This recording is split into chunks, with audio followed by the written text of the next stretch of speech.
Colossenses 1:1. Paulo, apóstolo de Cristo Jesus, pela vontade de Deus, e o irmão Timóteo, aos santos fiéis e irmãos em Cristo que estão em Colossos. A vocês, graça e paz da parte de Deus, nosso Pai, e do Senhor Jesus Cristo. Sempre agradecemos a Deus, o Pai do nosso Senhor Jesus Cristo, quando oramos por vocês, pois temos ouvido falar da fé que vocês têm em Cristo Jesus e do amor por todos os santos, por causa da esperança que lhes está reservada nos céus, a respeito da qual vocês ouviram por meio da palavra da verdade, o Evangelho que chegou até vocês.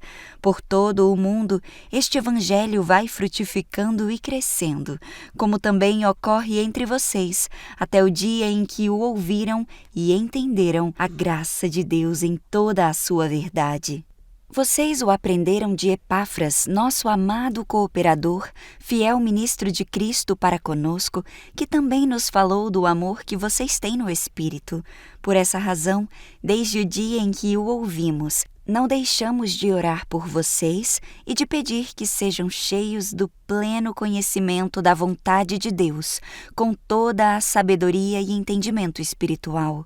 E isso para que vocês vivam de maneira digna do Senhor e em tudo possam agradá-lo, frutificando em toda boa obra e crescendo no conhecimento de Deus, e sendo fortalecidos com todo o poder, de acordo com a força da sua glória, para que tenham toda a perseverança e paciência com alegria, dando graças ao Pai, que nos tornou dignos de participar da herança dos santos no reino da luz.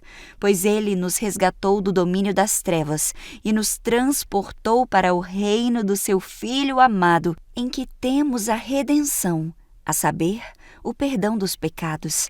Ele é a imagem do Deus invisível, o primogênito de toda a criação, pois nele foram criadas todas as coisas nos céus e na terra, as visíveis e as invisíveis, sejam tronos ou soberanias, poderes ou autoridades. Todas as coisas foram criadas por ele e para ele. Ele é antes de todas as coisas, e nele tudo subsiste. Ele é a cabeça do corpo, que é a Igreja. É o princípio e o primogênito dentre os mortos, para que em tudo tenha a supremacia. Pois foi do agrado de Deus que nele habitasse toda a plenitude, e por meio dele reconciliasse consigo todas as coisas, tanto as que estão na terra quanto as que estão no céu, estabelecendo a paz pelo seu sangue derramado na cruz. Antes vocês estavam separados de Deus e em suas mentes eram inimigos por causa do mau procedimento de vocês. Mas agora Ele os reconciliou pelo corpo físico de Cristo, mediante a morte, para apresentá-los diante dele santos, inculpáveis e livres de qualquer acusação, desde que continuem alicerçados e firmes na fé, sem se afastarem da esperança do Evangelho que vocês ouviram e que tem sido proclamado a todos os que estão debaixo do céu. Esse é o Evangelho do qual eu, Paulo, me tornei ministro. Agora me alegro em meus sofrimentos por vocês e completo no meu corpo o que resta das aflições de Cristo, em favor do seu corpo, que é a Igreja. Dela me tornei ministro de acordo com a responsabilidade por Deus a mim atribuída, de apresentar-lhes plenamente a palavra de Deus, o ministério que esteve oculto durante épocas e gerações, mas que agora foi manifestado a seus santos. A eles quis Deus dar a conhecer entre os gentios a gloriosa riqueza deste ministério, que é Cristo em vocês, a esperança da glória. Nós o proclamamos, advertindo e ensinando a cada um com toda a sabedoria, a fim de que apresentemos todo o homem perfeito em Cristo. Para isso eu me esforço, lutando conforme a sua força, que atua poderosamente em mim. Colossenses 2. Quero que vocês saibam quanto eu estou lutando por vocês, pelos que estão em Laodiceia e por todos os que ainda não me conhecem pessoalmente. Esforço-me para que eles sejam fortalecidos em seus corações, estejam unidos em amor e alcancem toda a riqueza do pleno entendimento, a fim de conhecerem plenamente o mistério de Deus, a saber, Cristo. Nele estão escondidos todos os tesouros da sabedoria e do conhecimento. Eu lhes digo isso para que ninguém os engane com argumentos aparentemente convincentes, porque, embora esteja fisicamente ausente, estou presente com vocês em espírito e alegro-me em ver como estão vivendo em ordem e como está firme a fé que vocês têm em Cristo. Portanto, assim como vocês receberam a Cristo Jesus, o Senhor, continuem a viver nele, enraizados e edificados nele, firmados na fé, como foram ensinados, transbordando de gratidão.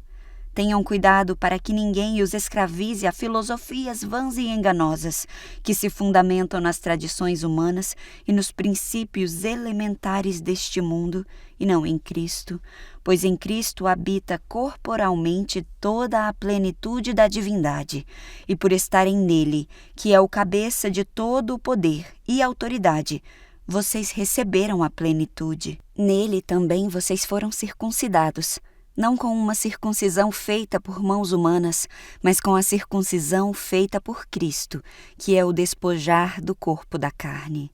Isso aconteceu quando vocês foram sepultados com ele no batismo, e com ele foram ressuscitados mediante a fé no poder de Deus, que o ressuscitou dentre os mortos. Quando vocês estavam mortos em pecados e na incircuncisão da sua carne, Deus os vivificou juntamente com Cristo. Ele nos perdoou todas as transgressões e cancelou a escrita de dívida que consistia em ordenanças e que nos era contrária.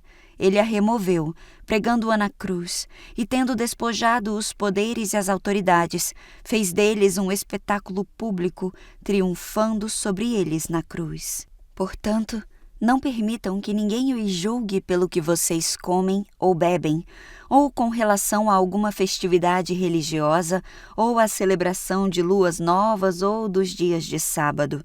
Essas coisas são sombras do que haveria de vir. A realidade, porém, encontra-se em Cristo. Não permita que ninguém que tenha prazer numa falsa humildade e na adoração de anjos os impeça de alcançar o prêmio. Tal pessoa conta detalhadamente suas visões e sua mente carnal a torna orgulhosa. Trata-se de alguém que não está unido à cabeça, a partir da qual todo o corpo, sustentado e unido por seus ligamentos e juntas, efetua o crescimento dado por Deus. Já que vocês morreram com Cristo para os princípios elementares deste mundo, por que é que vocês, então, como se ainda permanecessem a Ele, se submetem a regras? Não manuseie, não prove, não toque.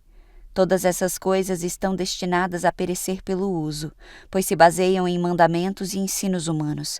Essas regras têm de fato aparência de sabedoria, com sua pretensa religiosidade, falsa humildade, severidade com o corpo, mas não têm valor algum para refrear os impulsos da carne.